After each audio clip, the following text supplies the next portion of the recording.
Retroid have released their highest performing retro handheld to date. How will the Retroid Pocket 4 Pro stack up against a similar spec AYN Pocket Air and the current king of emulation, the AYN Odin 2? Let's find out as we unbox, run some system benchmarks and check out the gaming and emulation performance. Inside the box we have a Retroid Pocket 4 Pro. Underneath is the user manual in the loosest terms, as it only shows what the buttons and system specs are. There are guide apps available to read on the handheld. And underneath we have a USB Type-C cable for charging the handheld. The Retroid Pocket 4 Pro measures 7.2 by 3.1 by 0.9 inches and weighs 269 grams. It's available in 6 colours: 16-bit, 16-bit US, black, which is shown here, crystal, ice blue and watermelon. The display is an IPS touchscreen measuring 4.7 inches with a 750 by 1334 resolution. You have all the usual controls including D-pad, analogues and gaming buttons. On the bottom left area are home and back buttons for Android usage. The top has shoulder and trigger buttons on either side, followed by a micro HDMI port for output to a monitor or TV. There is a volume rocker and the power button.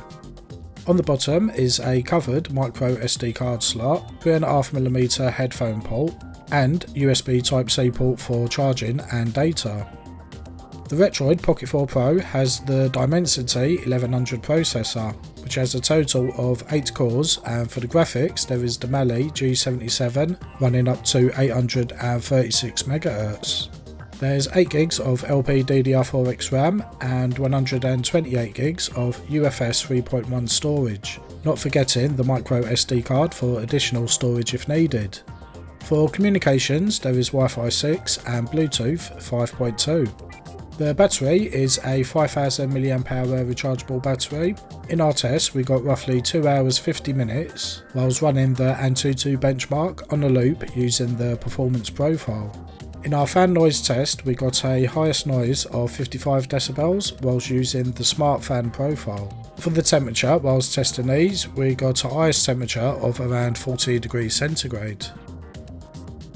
We start the system benchmarks with Geekbench. We got a single core score of 818 and multi-core score of 3142.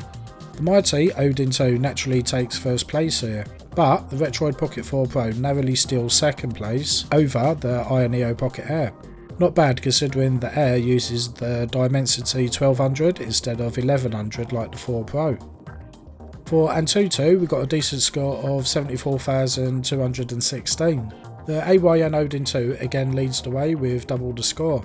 Against the Pocket Air, the Pocket 4 Pro drops to third place by around 10% difference in score. For the 3D Mark slingshot test, the Pocket 4 Pro maxed out its scores, which is what we expected from this higher performing processor.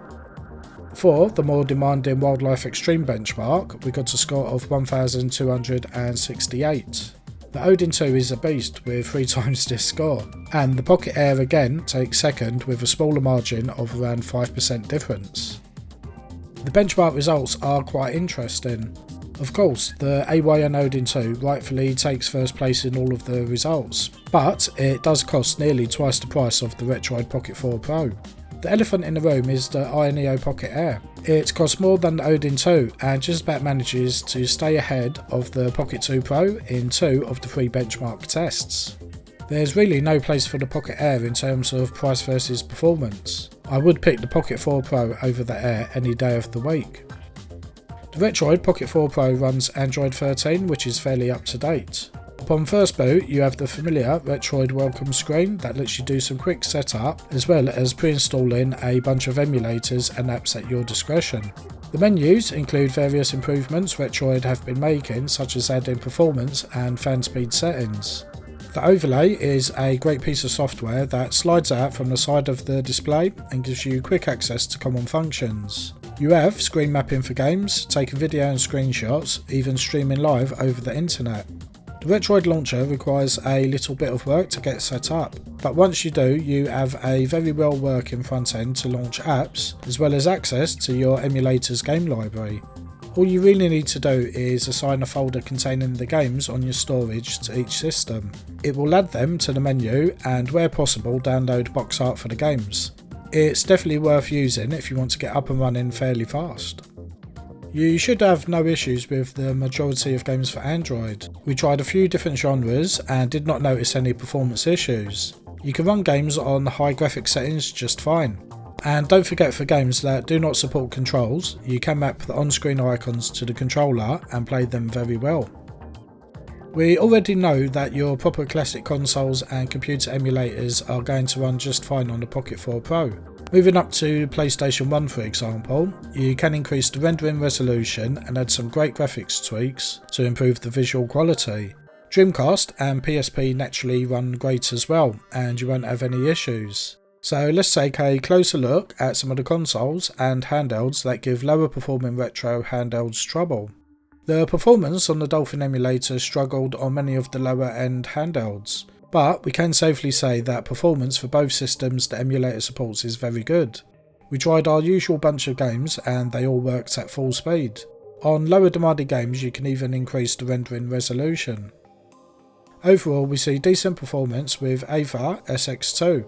Gran Turismo 3 works very well at 60 frames a second with some minor drops now and again. Our go-to game, At Run Coast to Coast, did see some regular frame drops to the 40 FPS area. You can lower the rendering resolution a little to fix this, but overall many games run great on this emulator. The Citra emulator works okay. There are still some occasional drops in performance when shader caching, but these are more far and few between compared to lower performing devices. Overall games are more playable the first time round. Still not quite perfect, but not far off. The Vita 3K emulator works extremely well on the Pocket 4 Pro. We tried Street Fighter X Tekken and apart from some occasional shader cache lags, the game was very playable. After that we could run games at 2x resolution, which is great. Lower demanding games work pretty much perfect providing they are compatible. It's impressive. Yuzu works surprisingly well. Our go-to game, Cruising Blast, is mostly playable with some lags now and again. Once the shader cache lag stops, you get some very good speeds. We tried a brand new release and also got decent performance. It does drop down to as low as 30 FPS in busy areas and cutscenes, but for the most part the game is very playable. Not all games such as first party titles will work as well though. The custom Retroid software brings some good value to the handheld. It has a game launcher, screen mapping and all the usual bells and whistles. Sure, it may not be as fancy as the Pocket Air, but it does do the job just fine at the end of the day. The Dimensity 1100 processor has impressed me a great deal. We see excellent performance with the higher end emulators that the others even struggled to run, let alone be playable. Dolphin and Vita were great, PS2 was mostly good, but Yuzu really surprised us on performance. There's a good number of actual playable games, but don't expect miracles. The Retroid Pocket 4 Pro represents great value for money versus performance in this price range. While we get up to 10% less performance than the AYN Pocket Air, keep in mind that Air costs twice the price, which is very impressive. If the AYN Odin is out of your price range, then the Retroid Pocket 4 Pro is easily the one to go to. You can learn more about the Retroid Pocket 4 Pro and order yours today at DroiX.co.uk and DroiX.net for worldwide shipping. We currently have a sale running, so you can grab yours for a great price right now. Please take a moment to subscribe if you have not already. It helps to grow this channel and we can continue to make review videos. We want to see you back in our next one. Thanks.